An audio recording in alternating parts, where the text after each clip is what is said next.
It was a gun. I'm not voting. If we want to build our nation. The problem with the Somalians. Just want to experience something else than a black man. Move on, move Can't be like a horse with blinkers on. Honestly say, I was about to have corrupt sex and then I pulled crap, up. but it's nice. I remember vividly I was talking to friends of mine and telling them what happened to me, and it became like a joke because they laughed. And I was like, from now I'm never going to tell anybody what happened to me. I just felt like this was all my fault.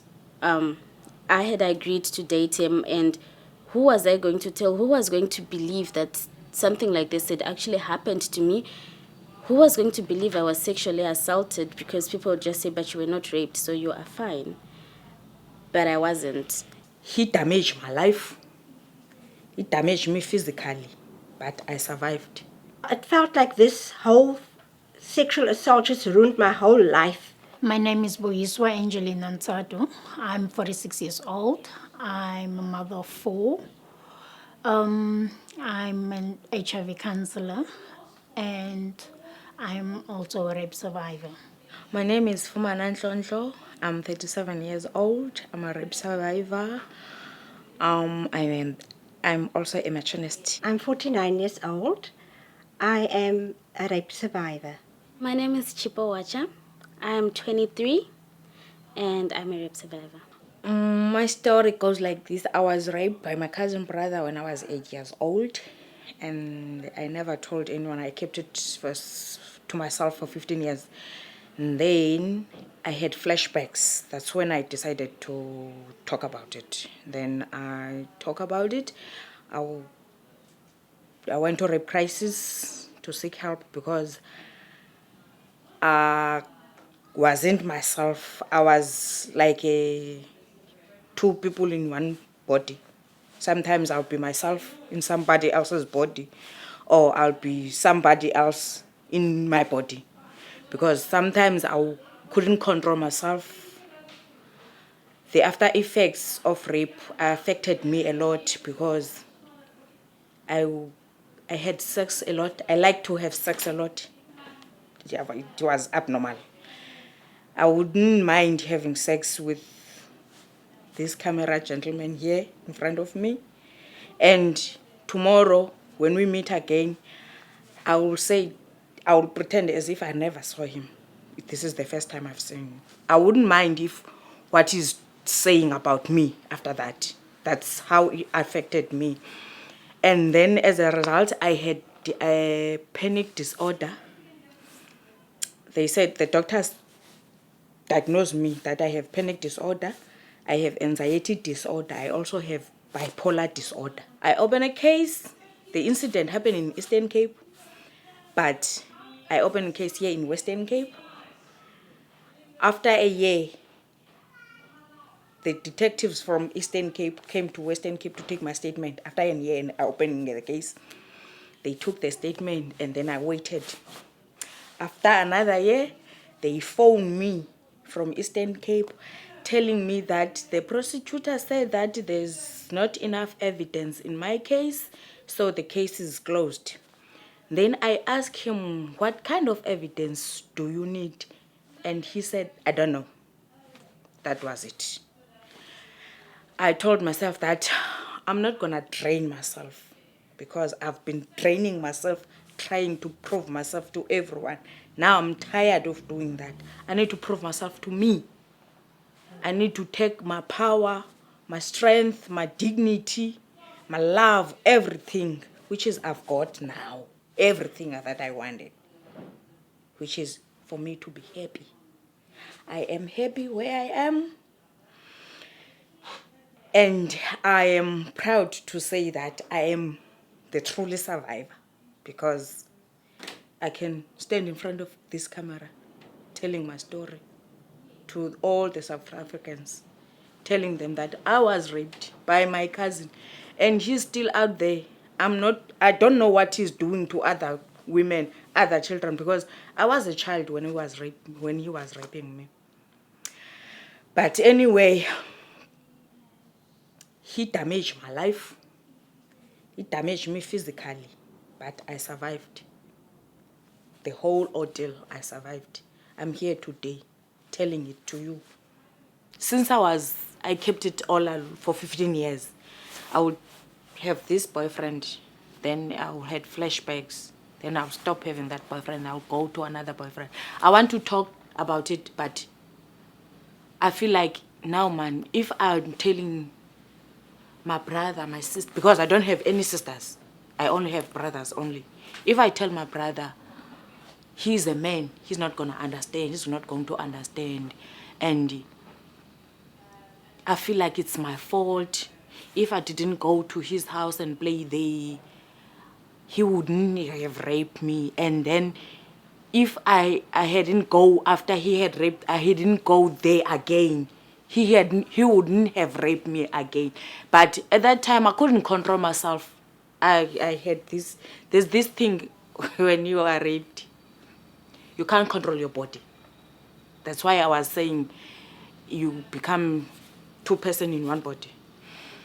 Your mind will tell you now, no, Fumana, this is wrong. You can't go there because it's gonna rape you again. You can't go there. But your body will tell you, no, I want to that.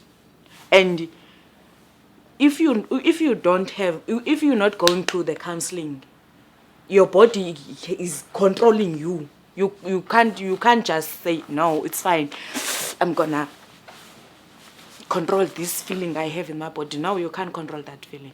So I didn't tell anybody I would have this boyfriend and this boyfriend and this boyfriend, but I told myself, now this is enough. Because I keep seeing this person each and every time I'm having sex with my boyfriend. So I decided to go to my family and tell them. I told my sister-in-law that, Sissy, this is what happened. And then I didn't wait for her reaction. I just left her. I said, you're going to tell your husband and you my brothers, you're going to tell them. Then they ask around, what can I do? Then they find out that I can go to rape crisis. Then that's when I got to talk to rape crisis. Then when I get to rape crisis, get to rape crisis and I talk about it, I feel like, no man, these are the people that understand me. Now I can go deeper into details what is happening. And the things that I didn't understand about myself, the things that I blame myself, that because sometimes you find out that you do things that are wrong, knowing that they are wrong just to get the attention. When you get the attention, you don't know what to do with this attention you are getting. You're just pulling back because the attention you wanted is here now, but now you don't know what to do with it. And then you blame people. You blame, if this didn't happen, I wouldn't be in this situation. If that happened, I wouldn't be in this situation. But at the end of the day, when you understand those things at rape crisis, you know that, no, man, it wasn't my fault. It is very difficult to forgive, but it's the best medicine. Trust me, I know. I was raped by my cousin brother. I look up on him because he's my brother. But as I grow up, I put that at the back of my mind. Because when you are raped, you just take that rape and then shove it there and put the box and then cover it with white cloth so that it can look nice. I will talk to him. And then when we were in Western Cape, I would meet with him, he will come to my house. But as he came to my house, because he's our cousin, when he comes there, I'll do like this. Then I'll decide, no, this house is too small for both of us. If he comes in, and then I'll go out. That happens a lot. That happens. One day I was making a tea for everyone in the house. Then he came in. Then I left everything in the kitchen. Then I got out. And then they were waiting for the tea. And then they were asking, where is she? He said that when I came in, he just got out. It was very difficult to look him in the eye knowing what he has done to me. Because at that time, I knew what he has done to me. He has raped me. He has damaged me. At that time, he has control over me. Because I was scared of him. I couldn't be around him. Then I decided, now, I'm tired of this. I'm not going to run away from my home anymore because of him. He has his own home. Why must I run home from home? Where am I going to go? Then one day I was praying. I always pray. I said, God, please show me what to do. Then the next day I listened to the radio closer. Then there was this pastor, this reverend that was praying. He prays and prays and prays and prays. And then he talks about the forgiveness. And then I said to myself, please, Lord, I want to forgive him, but I don't know how. Then I said to myself, no, it's fine, I forgive him. Then I'll see what's happening after that. Then I realized that as I said that I forgive him, I didn't do it for him. I didn't do it for the family or whatever. I did it for myself. Because when you have that anger bolted inside you, you usually have the pain in between your shoulders. I told myself, I'm tired of carrying this heavy burden in me. It's not my burden, it's his burden. He must carry it for himself. So I told myself, now it's time for me to forgive him. I said, God, now I forgive him. And then after that, as days goes by, I was like, I don't feel the pain. The pain is getting a little less, yeah. Then I said to myself one day, oh, it's that forgiveness. I have forgiven him. Now the burden is gone. Then, after that, he was the one who was running away from me. Because we usually met at the clinic. We were taking the treatment at the same clinic. If I came and then he came, he would change the direction. I said, yes! I've got the power back now. The burden is on him. It wasn't mine anyway. It was him. Then I forgave him, and then I was happy after that. I didn't do it for him.